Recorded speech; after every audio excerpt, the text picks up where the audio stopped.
Alright guys, what's going on? So today's video is going to be a little bit different in the sense that I'm stuck in the garage, and this is why. So as I walk outside, nice. Yes, I love watching my cars get absolutely demolished by rain. It's raining a lot. It's supposed to be like 6 or 9 inches or something like that.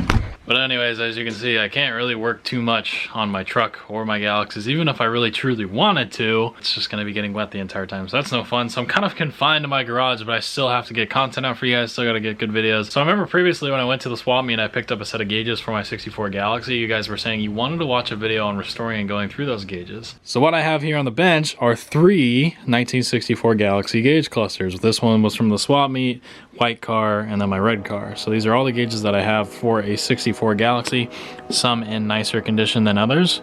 But needless to say, in this video, we're gonna be kind of going through and restoring all 3 of them, and hopefully making all 3 of these things look absolutely perfect by the end of this video. Now you also gotta keep in mind, this can be applied with really any sort of gauges. This isn't just for Galaxies. You can do this in an F100, you can do this in a C10, you can do this in anything you got. So with that being said, there's a lot to cover in this video, so let's get right into it.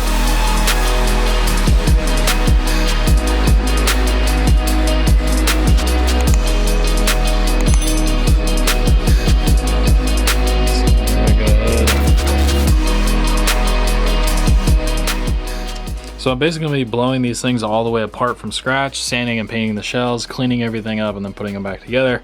But I wanted to kind of start with this one. I think is the first one we're probably going to do, just because this one will probably be the easiest because it's already in the good, best shape out of all of them. I'm going to give you guys some tips for shining this stuff up. But yeah, we are going to kind of blow this thing apart and lay it out on the bench. So you can see this one's stripped down all the way. This one I just took out of the white Galaxie. This one's pretty stripped for the most part.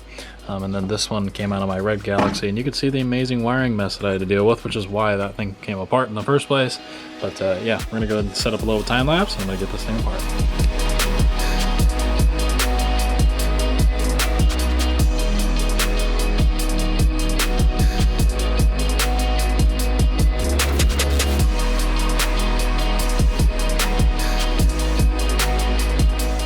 Alright guys, so I've got these 2 stripped down. I'm going to wait for that one because that one's a little bit different. It's a cut up gauge cluster, and everything's a little bit different than these, but these are 2 stock units, so these ones are stripped down. You can clearly see which ones are in better shape and which one is in worse shape. So you can see the face of this one. This is the blue one. This one looks pretty phenomenal actually compared to the one that was in the white Galaxie. And you can see this thing was actually painted. This one was spray painted. It's going to be hard to show on camera. You can see it's got the silver backing, and then it kind of isn't very silver anymore, and it probably won't show it on camera because it won't focus well enough, but there is peeling like spray paint on it. So I don't know if we're going to repaint that one or try to strip it and save it, but that's what it's supposed to look like. So that's supposed to be like a silver backing, and then you can see the gauges here. So same thing, somebody painted this outer ridge, and then these are literally the same thing, but this one's just in way better shape. So you can see that's what they're supposed to look like. So now not everything can be totally salvaged, so obviously I don't think there's a physically good way for me to strip the paint off of this without damaging this polished kind of, I guess, covering or layer of paint or whatever you want to call that. And you can also see it's like a 2-tone, and the actual lettering in there is a lens, and it's transparent. So there's not really an effective way for me to strip this with the tools that I have, at least, or the chemicals I have. But nonetheless, that's going to be its own tricky task. So we're going to focus on the housings themselves. So you can see this one, it did at one point have a really pretty blue kind of paint on it, and you can see that kind of reflects. It's like a metallic color. It looks really good. At one point that was probably really nice and color matched to a car, but we're going to be sanding this thing down. You can see that's where I got it the swap meet. I didn't actually pay that, and we're going to go ahead and paint this thing. So I'm going to take both of these, and I'm just going to be running some sandpaper along this. Unfortunately, there's so many round edges, you do need to sand these by hand, but you also got to keep in mind this is pop metal. This is a very fragile style metal, and you can eat into it pretty quickly. So I'm going to just kind of go. I'm probably going to start off with a 220. I'm not entirely sure what I want to do, but you want to start at kind of a middle range grit, so I'm probably going to start with a 220. And I am going to be sanding this one first because this one has the most paint chips. So we're going to sand this thing till it's smooth, get some primer on these things, kind of sand them again, and then hopefully we'll be ready to paint these.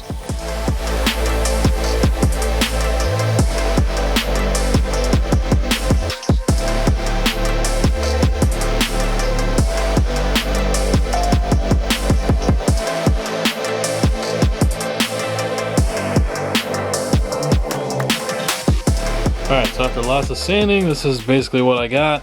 So you can see I went down to bare metal in a lot of spots, and what I ended up doing was I was using, in this case, 100 grit. 150 was what you should be using, but it was worn out. So it's basically 150 grit, and then 220 grit, and then a pretty rough Scotch-Brite. You can get all these things, you know, just generic hardware stores. But yeah, that's like kind of my holy trinity, was 150, 220, and then a pretty rough Scotch-Brite. The Scotch-Brite is what I finished it with, and it gave me that kind of nice steel brush finish that I was going for in some of the areas. So you can see it's very smooth now. I had a lot of chips and dings around the surface, so I had to go basically to nothing right here. And then you can see as I go around it, it's basically a little bit of bare metal throughout the whole thing. And it is glass smooth, so if you don't have a lot of, you know, smooth transitions, like you can see there's a pretty smooth transition right there versus like there would be more of a rough one, would be that little dot right there, then you might not have it all the way smooth or all the way sanded down. So I spent a lot of time doing this. It took about an hour and a half getting this one sanded or so, but this thing's about ready for primer, so I'm gonna get ready to shoot this thing. But before I paint it, I'm gonna go ahead and sand this one too, so I can do them both at one shot. But this one doesn't have nearly as much peeling paint. This one instead is more pitted, so this one has, it looks like a lot of pot metal like pits in it. So this one, I don't know if it'll be easier or harder to sand. I believe this one was custom painted by somebody at one point. This one I think was just spray painted. So I'm not sure if I'll just Scotch-Brite this one and call it good and just spray a thick coat of primer just to save time on this one. But that one's definitely the one that's going to come out really good. So if you want it to come out amazing, you know, bare metal doesn't lie, that's definitely going to be the better finish. But I'm going to go ahead and get this one sanded and prepped up and we'll get ready to shoot.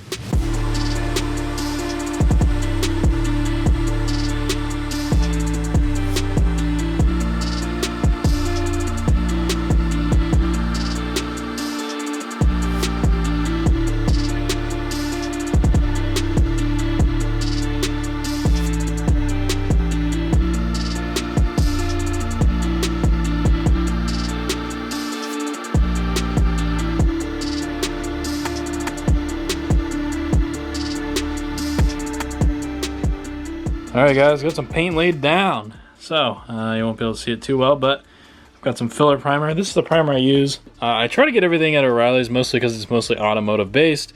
I like Duplicolor products, they're also automotive based. And the other thing is if you want to try to use, if you're doing a paint primer and a clear, you want them to all try to be the same brand because usually they like to work with each other. This is the only clear they had, but really the only difference between this clear coat and a regular clear coat is it's got a heat resistant in it. So this should still work fine for what we're doing. But basically I got a filler primer so I can kind of fill in any of those light scratches that I had. You can actually see right here I had a, well, you can't really see it anymore, but I did have a little scratch right there, and that is now gone. And if my camera focuses on it, you can see it right there. So there's a little scratch I missed. You can kind of see down in little areas or little nicks and dings and stuff, but that's all seemed to be filled. It looks like I did a pretty good job sanding everything, because it's actually looking pretty good. Everything looks like it's coming out pretty smooth and should be pretty easy to paint everything. I actually won't have to sand almost at all. I don't think I will sand at all. I think I'll basically just go right into paint. And we should have a pretty freaking cool looking gauge cluster, but these are the two colors I'm going to go with. So I wanted to try to do some neutral colors. Let's say, for instance, I wanted to sell one of these gauge clusters. I'm obviously not going to color match them to the car, and neither of my cars are painted, so there's no point in doing that. So this is a black and a gunmetal gray color. This is a Chrysler color. This is our, this was graphite. You can get that at O'Reilly's. These things are a ripoff. They're like $11. And this guy was a Chrysler color, and this was Brilliant Black Pearl. Fun fact, if you guys don't know, this is actually the exact color that is on my grill inserts and my F100, my 71. I sprayed the black grill inserts Brilliant Black Pearl. And that is both of these, everything you see here you can get at O'Reilly's. That's what I went and got. I go there all the time. It's basically where I always go for all my stuff. We're gonna do one of these inserts, the gray graphite, and then one of them the Brilliant Black Pearl. So while the primer's sitting, I'm going to kind of go ahead and start working with the actual gauges themselves, start cleaning those up, and kind of show you some tips and tricks as I go. Alright guys, so we're going to be focusing on the actual instruments inside the gauges. Now you can see these ones are in really good shape. These ones maybe not quite so much. So you can actually see the difference between what an original one is supposed to actually look like. And keep in mind this is on a 64 Galaxie, so this is specific to this car, but you can see these are nice, pretty new. I wouldn't say new, but these are probably the better condition ones of the set. So you can see they're nice and shiny. These ones not so shiny. And these are actually the same thing, just these ones have been painted before. I don't know why, but they have. But regardless, we'll probably put these ones aside because these aren't gonna be too much more than just cleaning them up. But for now, I kind of wanted to focus specifically on these two. So what this is it's got a chrome ring, a lens, and then the actual instrument itself. So you can actually see this thing has some fading marks in it. Unfortunately, I don't think we can get those out. And the other thing you have to keep in mind is this is very soft. And so you can't actually just run your finger across this thing without actually accidentally scratching it. So we have to be super careful when we're actually cleaning this. And unfortunately, I don't think I have the chemicals to actually get some of this discoloration out. And I don't want to experiment because if I ruin this, it's kind of not a good thing, obviously. But we are going to be trying to fix some of the faded needles. Like you can see, this one has a very faded needle on it. Then we might paint the outer edge. I'm not entirely sure. I don't know why it was painted in the first place, but it's very obvious that there's a bunch of circular scratches like somebody painted this thing. Yeah, we're just kind of going to run through this and hopefully it comes out pretty good. All right guys, now I'm going to show you a little trick on how I'm going to repaint these needles. So you can see this one is faded, this one's not so much, but this one is definitely faded and definitely needs to be repainted. How I'm going to fix this, I'm going to run a sticky note basically up and underneath it, and then I'll roll a couple Q-tips right here that I'm going to paint because I don't have brush paint. What I'm going to be doing is taking these Q-tips, I'm going to go ahead and spray them with a spray paint, and then I'm just gonna roll basically the paint onto the needle and lodge this little sticky note right underneath it, because these things are very, very, very fragile. So the last thing you want to do is actually mess these things up. So I'm gonna go ahead and spray some paint onto the Q-tip. Actually a little much. Yeah, that's a lot.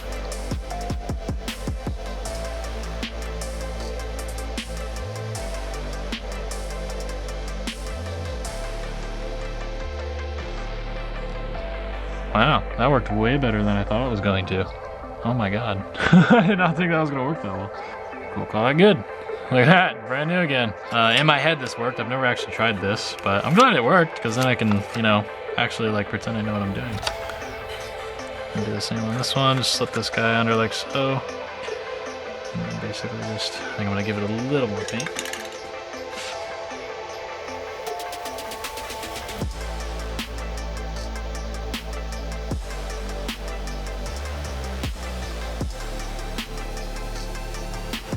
Call that good enough. Wow, those look brand new.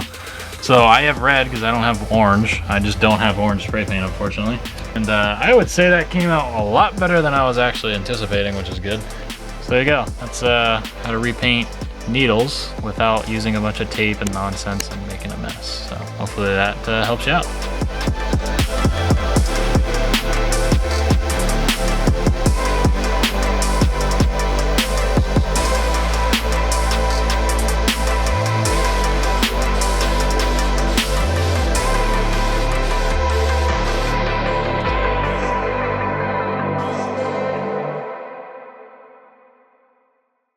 Alright, so the next thing we're going to do are these little covers. These are the glass covers or plexiglass covers that go in front of the actual gauges themselves.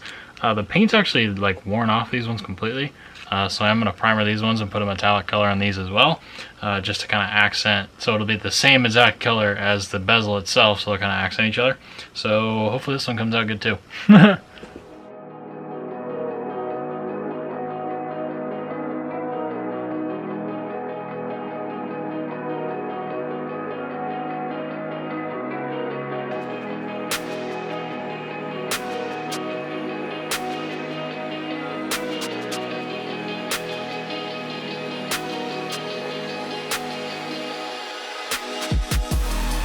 Alright, so now we're going to go ahead and just clean these up because there wasn't anything wrong with these, so we're just going to clean these.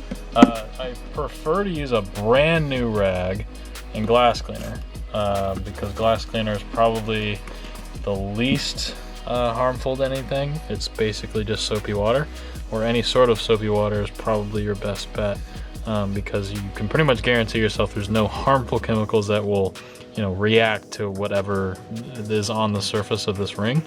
And you can see just by kind of going back and forth a few times, that definitely looks a lot better, even just in that one spot. So this is a little bit of a boring part, so I'm going to go ahead and just run through this and clean them all. But yeah, just soapy water on a rag and just kind of start cleaning everything on the glass and just kind of make sure everything looks nice and pretty and clean again.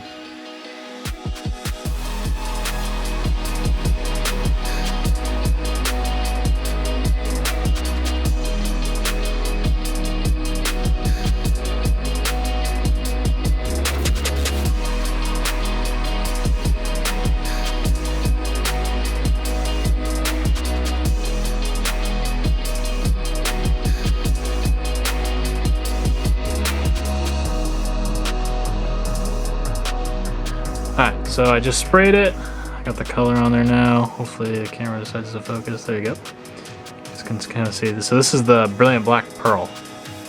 I'll get you a better shot in the sunlight when I can. But yeah, you can see it kind of comes out really good. And this is before clear. I have not sprayed a clear on this thing yet. This is just right out of the can. Unfortunately, I don't have a good enough depth on my camera to really get it, but it does have a pretty good metallic on it. That's for dang sure. I do like the way this color looks. And then over here on the graphite, this is like more of a gray. This one I think has a little more metallic to it. They're very similar, so keep that in mind in terms of the amount of metallic that's in them, but this one came out really good as well. As I kind of walk around again, I apologize for the weird not focusing and weird lighting right now. I am in my garage and it's like 10:30 at night, so bear with me. But yeah, really happy with the way that came out. So this is before clear, like I said. So basically once I spray the clear, that'll give it that total wet look. Yeah, I'm gonna go ahead and get ready to spray the clear right now and kind of show you the difference once it's done. Alright guys, I got a break in the rain and I went ahead and finished all these up last night. So I kind of lied about this one. I was going to just actually tear it down and repaint it, but honestly, I cleaned them. I did a deep cleaning just with some same soapy water, and this thing actually cleaned up very, very well. It'd be kind of dumb of me to kind of tear this thing apart and strip it down and sand it when the paint actually is in really good shape.